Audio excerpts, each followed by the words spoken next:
அந்த பிரச்சனையில இருந்துதான் எழுந்து வாங்குறாரு. இன்னைக்கு நிறைய நம்பிக்கை இல்லாத காரியங்கள் இருக்கிறது. நம்பிக்கை இல்லை. நாம கேட்கறது நடக்குமா நடக்காதாங்கிற நம்பிக்கை இல்லாத ஒரு வாழ்க்கையில ஓடி கொண்டு இருக்கிறீங்க. அதனாலதான் ஆண்டவர் அந்த நம்பிக்கை இல்லாத தன்மையிலிருந்து மகனை நீ எழுந்து வா, உன் நம்பிக்கை ஸ்திரப்படணும்.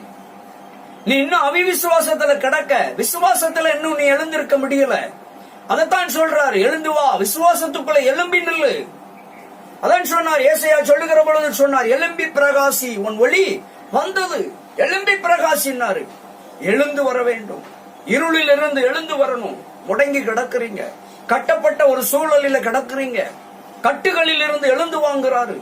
பிசாசின் கிரியைகளில முடங்கி கிடக்குறீங்க, அதுல இருந்து எழுந்து வாங்குறாரு. மூட நம்பிக்கையில கிடக்குறீங்க, அதிலிருந்து கர்த்தர் எழுந்து வாங்குறாரு.